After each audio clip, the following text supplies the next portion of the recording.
Tantor Audio, a division of Recorded Books, presents First Contact by Ross Buzzell. Narrated by Todd Mclaren. 1. Pirates. Do you think they even know we're here? Or do you think they suspect it's only a civilian settlement down there? Dexter asked, as he inspected a weapon far too large for the delicate mission at hand. "We are a top-secret facility, so it's doubtful," Michael replied while running diagnostics on his multi-tool and weapons. He scanned his pistol and shotgun. A green outline of the weapon systems appeared on the hologram of his bracer. "I'm just surprised they'd be dumb enough to go after the research station on Phobos, knowing how close it is to Earth," Lance replied, as he looked through a series of blueprints projected into his HUD. "Justin, how long until touchdown?" "Give me a minute," Justin replied in a strained tone. "This isn't like the dropships I'm used to. This thing is a freaking boat." "Just fly easy," Matthias said, while sliding a knife in and out of his sheath on his thigh. Having trained with Matthias 4 months now, Lance picked up on the surprisingly quick man's nervous tics. Picking up his HRG, the squad leader inspected his weapon. It was flawless, fully loaded, and ready for battle. "Everyone take a deep breath," Lance said as he looped the rifle's strap over his shoulder. "We've trained for this. It's a simple breach and clear. Security sensors show 10 hostiles, and we believe their target is this." Lance looked at his multi-tool. He pressed a small folder icon, which projected the image of a massive engine. Its hexagonal shape was heavily reinforced. The fan blades were wide from end to end, and it held at its heart a rare and very expensive antimatter engine. "That seems a little big to get on their craft," Dexter said with a grunt. "It's not the actual engine they're going for," Lance replied. "It's the blueprints. As you know, thousands of these things were built by the Reeves before the war to get Mars's mantle circulating again. It is directly because of these things that we were able to terraform the planet. Unfortunately, they can also be used to destroy a planet by stopping mantle flow and eventually the core's rotation, leading to the target world being fried by solar radiation in a matter of hours." "Can't forget those antimatter engines go for a fortune on the black market," Michael added. "If you're dumb enough to try and use one on a ship. Remember, that's how Proteus got cracked nearly in half." "Descending now," Justin said over the comms. "Prepare for craft secondary exit." Lance unstrapped himself from his chair and stood up. The magnets on his boots held him to the deck, as the ship they flew wasn't large enough for artificial gravity. He looked around at the tied-down cargo freight and approached the emergency exit hatch on the floor. "Prepare to move out. We're likely to be boarded the second we touch down," Lance said, as he knelt and grabbed the emergency exit hatch. His other team members unbuckled and lined up behind him, with Michael in the front and Dexter in the back. "Touching down in 3, 2, 1, Justin said. Just as the ship rocked from the touchdown, Lance pulled the exit hatch. With a hiss, it slid open, while the main doors of the freight vessel opened as well. One by one, the team left the ship. Clung, clung, clung. The clank of low-grade mag boots rumbled through the craft as 2 red dots appeared on Lance's heads-up display. Jumping through the emergency exit, he pulled the hatch shut above him and latched it. "Justin, you've got 2 bogies on board," Lance whispered. "Copy that. I'll make sure you don't have to deal with them without blowing my cover," Justin replied. Lance looked around. 4 thick pieces of steel supported the ship near its 4 corners. He looked around the landing platform for a hidden exit for the base. His HUD highlighted a rock right next to the slab they set down on. "Michael, you're up," Lance whispered, pointing to the small boulder. They crouch-walked out from under the boxy freighter. Lance lifted his rifle and swept the horizon with his gun. Dexter watched behind them as Matthias covered their sides. When they approached the rock, they moved behind it. It was large enough that dropping to a knee kept them invisible from the facility built into the moon's surface. "Interfacing now," Michael whispered as his multi-tool synced with the hidden door. Lance forwarded the door's codes to his former classmate. A click, followed by a tuft of dust, flew from the boulder's edge. Lowering his rifle, Lance reached under its edge and pulled. With surprisingly little effort, it leaned back, revealing an airlock large enough for all 4 men to fit. Lance was the first to slide in. As he passed the chamber's upper barrier, he dropped to the ground with a thud. His armor cushioned him from the facility's artificial gravity kicking in. A glass pane ran the height of a curved door. Raising his rifle once again, he pointed it into an empty room. Michael, followed by Matthias, entered in behind him. Michael's multi-tool glowed with holographic interfaces as he continued to delve deeper into the facility systems. Dexter jumped in, pulling the hatch down above him as he did, causing the room to automatically equalize with air. "Disabling the alarms," Michael muttered. "Opening door in 3, 2, 1. The door slid open, revealing a white room. On the wall to their right, dozens, if not hundreds of mice ran on wheels, ate, or slept. On the other side, a ventilation hood hovered over various chemical compounds secured behind glass. The rest of the room was empty, with creases in the floors hinting at retracted tables. "They've started unloading the cargo," Justin said. "They're pretending to be employees and doing a bad job at it. They're likely going to try and commandeer the vessel." "Negative, Justin. They do not get that vessel," Lance ordered, as he led the team across the room. "Copy that," Justin replied. Reaching the door, Lance lined up on the left, with Michael behind him, Matthias on the right, with Dexter behind him. Lance looked at his mini-map. A layer of static prevented him from being able to see any information. "Signals are being jammed. Expect to lose us the deeper we move into the compound," Lance said to Justin. When he waved his hand in front of the door, it slid open. Both Lance and Matthias cornered their position of the hallway before stepping out and sweeping it to ensure they were clear. A hand patted the second lieutenant's shoulder, indicating Michael and Dexter were in position. "I've got the blood trail," Matthias whispered. "Take Dexter, follow it, and render aid where you can," Lance replied, as he recalled the blueprints he'd studied forward and back. "The plans are this way. Michael and I will retrieve them and then rescue the scientists." "Roger that," Matthias said. They split up, and Lance pressed forward. He kept his shoulder as close to the wall as he could while approaching a bend in the hallway with Michael a few inches behind him. Slowly rounding the corner, the young man kept his eyes and rifle up. It was just like the training they'd done 1,000 times.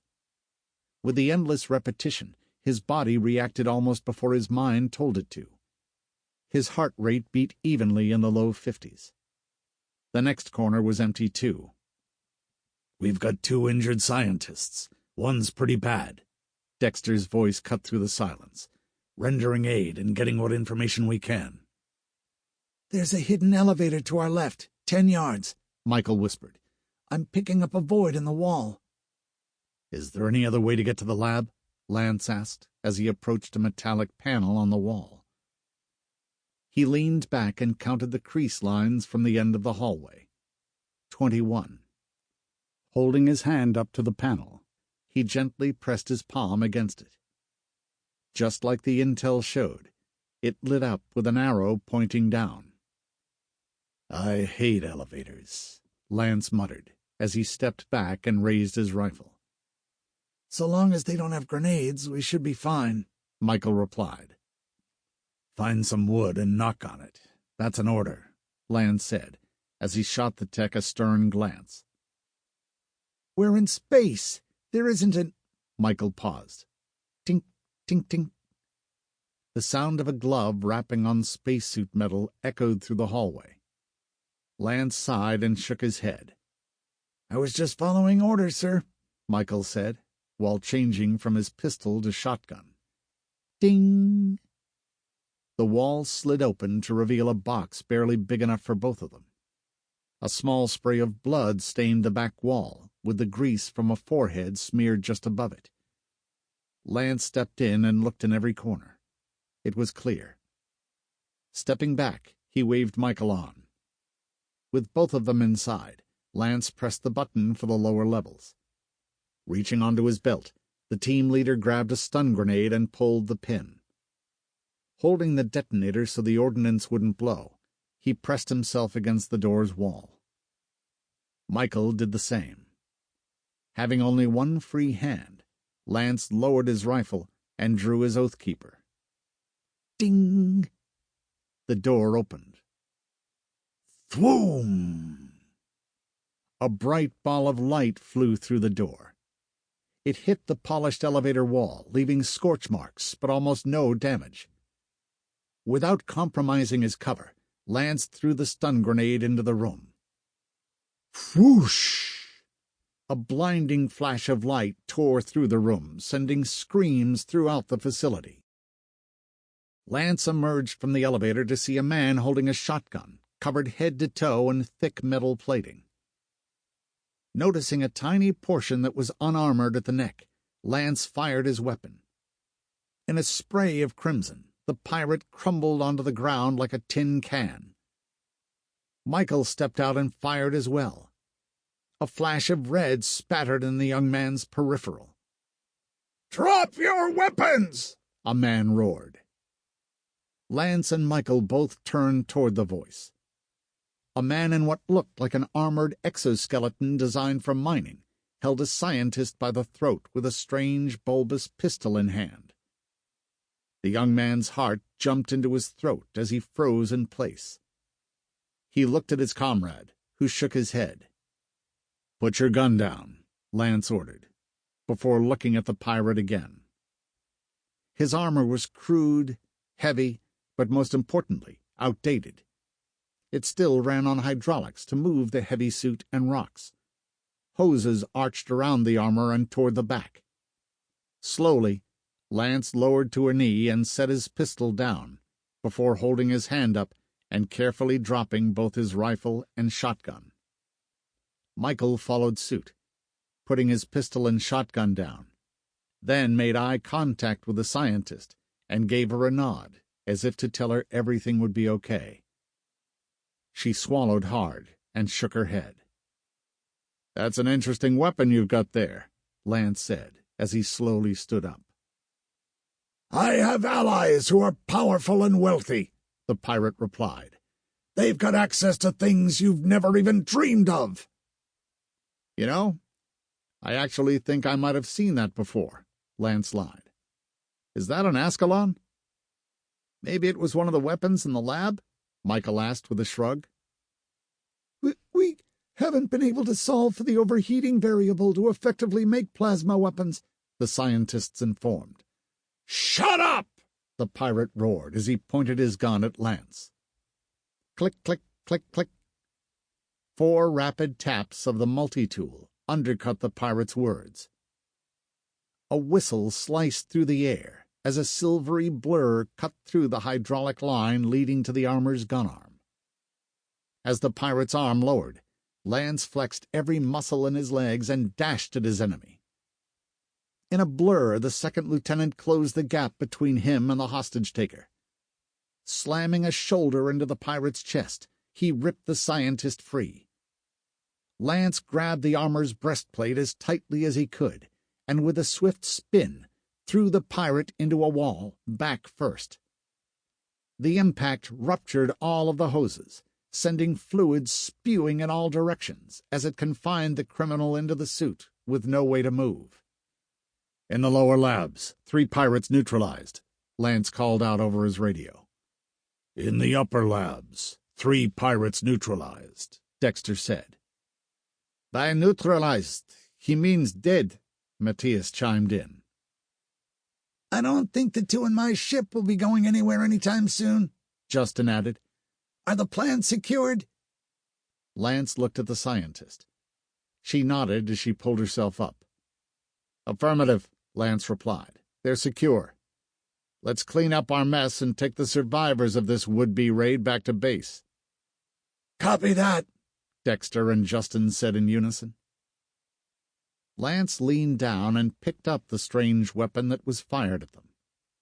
He turned it this way and that. As far as raw basics went, it was a gun. Trigger, sights, magazine, all familiar pieces. Only the ordnance and internal workings were vastly different from anything he'd seen before. Round up their weapons, Lance ordered as he picked up his own. Command is going to want to get a look at them. May I keep one? The scientist asked. This facility is perfectly suited to reverse engineer that technology. I'm sorry, ma'am. That won't be possible, Lance replied, as he walked over to the unconscious pirate leader and grabbed part of his suit. You may be able to put in a request with command. Pulling the leader into the elevator, Michael went and yanked his blade out of one of the concrete walls that had buried itself 6 inches into. Both men picked up the dead bodies as well as their weapons and returned to the surface. Ascalon, Michael mused after a few moments of silently dragging bodies and equipment. Nice reference. I didn't think you'd read them. I have to say they weren't half bad for being such old books, Lance replied. Both men met up with Matthias and Dexter. They carried 3 dead pirates and plasma guns with them as well.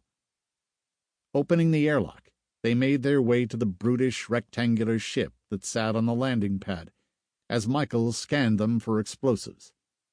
They were clean. Does that look closer than before? Matthias asked. Reaching the ship, the team climbed in. After laying the dead in a neat line, Lance dragged the still-trapped leader to the chairs. Crates were strewn around the place, no longer piled in nice little stacks. Their harnesses were unclipped and floating throughout the craft. Grunts and curses rose from under a pile. Strapping the leader into a seat, Lance then followed the noise to see the other 2 pirates pinned under crates, with their hydraulics busted. Justin, did you... Lance started. Loosen the cargo and take them for a bit of a joyride? Justin interrupted. You betcha. 2. The Big Question. Sitting down and buckling in, Lance pursed his lips while the craft's door closed. He looked at the now unjammed minimap in his HUD. Nothing indicated they had company outside the station. He looked over at the still living pirates before leaning back in his chair. Justin, did you see any other spacecrafts in the vicinity? He asked. Negative. All sensors read that we're alone out here, Justin replied. Why do you... Oh. Yeah. Patch me through to command, Lance ordered. Copy, Justin replied. After several seconds, Lance's channel was routed from his suit through the ship's antenna to reach the Martian surface. Colonel, we have a potential situation up here. Over, Lance said, before waiting for a response. Do elaborate. Over, a strong, decisive, feminine voice replied. Our sensors aren't showing any other ships on the moon's surface, or even in the vicinity of Phobos, Lance explained. Requesting a fighter escort be posted at the base, should the pirate ship return. Over. Copy that. Fighter escort and a Marine quad being deployed to provide security and clean up now. Cadence out, she said, before the line went dead. Would you look at that? Picking up friendly craft inbound from planet side, Justin announced. Now let's move this rust bucket and go home. The craft's engines kicked in, rattling the entire ship. Lance's bodysuit stiffened as his vision jostled with the craft. His stomach dropped as he looked around to see the crates vibrating too. Bam! One came crashing down, slamming into the hull before breaking open on impact. Lance shook his head. As they broke free from what little gravity Phobos held, the young man unstrapped himself. "Okay, boys, let's strap these crates back down before we hit Martian atmo," Lance said with a groan. "I don't really feel like getting crushed today." "Thanks for the extra work, Justin," Dexter huffed as he unstrapped. "Yeah, Justin," Michael chimed in. Lance pushed off his seat. The weightlessness of space gripped him as he floated toward one of the loose straps. Grabbing it, he activated the magnets in his boots at 10% through his multi-tool. Slowly, he descended toward the ground. He rounded as many crates as he could into the straps before tethering it down. Unengaging his boots' magnets, he pushed off the ground toward another floating strap. The craft turned. Lance's trajectory was thrown off. The ship's interior wall moved toward him. Throwing his hands up, he closed his eyes. "Ah, crap," he muttered. Bam! The impact hardly registered through his suit. Opening his eyes, he looked around to see the other wall of the ship fast approaching. Clang! He hit the other side face first. "Justin!" Lance shouted. "Drive straighter!" "Do I tell you how to shoot?" Justin replied. "No, I don't. So don't tell me how to fly." Lance unfurled himself and turned on his magnetic boots, extending his legs toward the floor. He was slowly pulled down and turned to his team, who were strapped in, all red-faced and laughing so hard they were silent. "How can he be so smooth on the battlefield, but so clumsy in zero-gravity?" Matthias asked, as he held his sides. "I have no idea," Dexter replied. "We had to graduate before the zero-gravity training," Lance huffed, as he felt his face heat up in embarrassment. "You've had plenty of time to train in the last few months," Michael added. Lance sat down and strapped himself in. "Maybe so, but I've spent more time on the tack range than all of you combined," Lance countered, before pointing at Matthias. "And you even graduated before us." "By 3 weeks," Matthias argued. "Will all of you shut up? You're giving me a headache," the pirate leader groaned from inside his armor. "Oh, look, someone's awake," Dexter shouted, before knocking on the helmet. "How'd you sleep?" A string of foul words left the criminal's mouth. A yellow flash of light pulsed through the cabin to indicate re-entry. Lance tightened his straps. Taking a deep breath, he closed his eyes as his heart rate spiked. Give him a firefight, give him explosions, world-ending conflict. None of it was as bad as re-entry. "Here we go," he whispered, as the craft shook violently. Gripping his straps, he squeezed them as he gritted his teeth.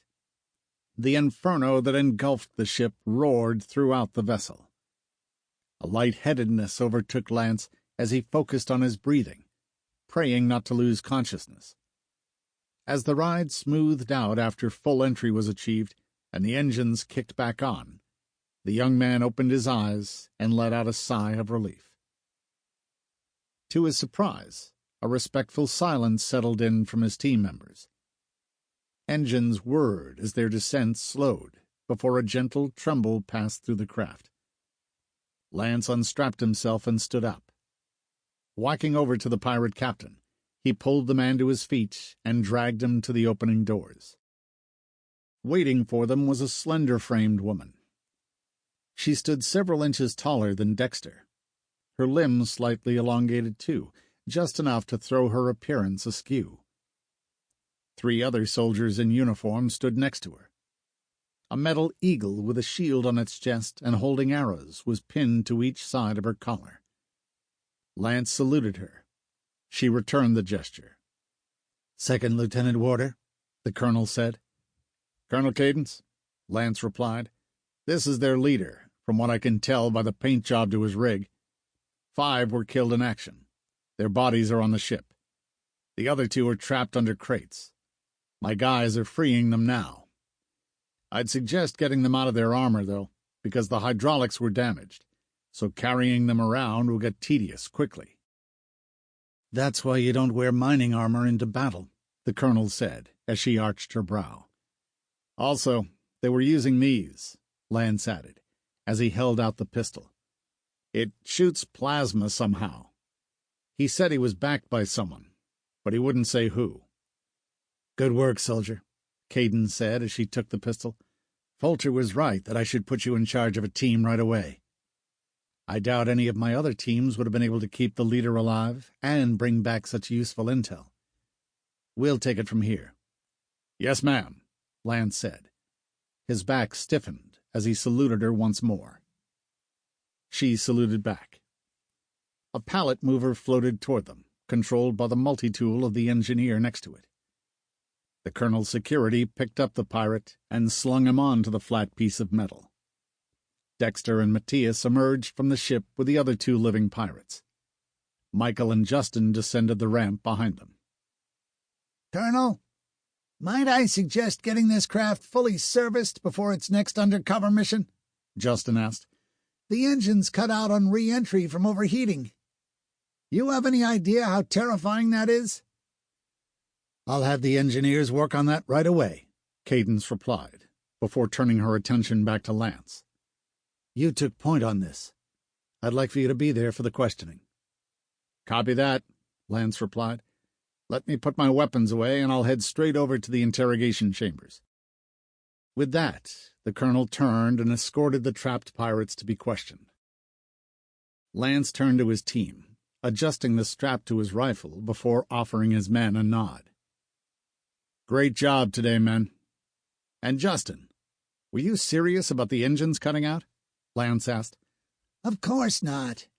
They didn't cut out due to overheating upon entry, the pilot replied, as the group headed back toward a large building with a domed roof. They cut out about 1,000 clicks out of Atmo. Gravity is what pulled us the rest of the way in. It was re-entry that somehow kicked them back into gear. Note to self. We get assigned that ship again. I want one of you to shoot me in the leg before we leave, Dexter announced, holding up a finger. Dibs, Land shouted, followed swiftly by the other soldiers. Dang it, Matthias grunted. Fine, but I get the time after that. Sounds good, Lance replied. They entered the top-secret S4 facility. In the lobby, 3 elevators welcomed them. They took the middle to the basement level, and the doors slid open to reveal gun lanes that stretched to their right almost 50 yards. To their left, a room protected by thick glass and biosecurity held thousands of guns. After ejecting his ammunition, Lance held his magazine against part of the glass outlined by a metallic rectangle. The private on the other side scanned his hand, causing the barrier to shift into a gelatinous form. I fired 2 rounds with the Oathkeeper and used 1 stun grenade, Lance said, before sending the other magazines through, followed by the weapons systems and explosives. But that was just for me. These guys have their own numbers. I'll catch you guys back in quarters, Lance said as he passed his team. Aren't you going to take off the suit? Justin asked as they bumped fists. I'm happy with my height, Lance replied. Just because you want to add an extra inch or 2 due to low gravity doesn't mean I want to. Besides, have you seen what happens to people who are subject to Earth's gravity afterward? Why do you think the colonel hasn't left the planet for almost 30 years?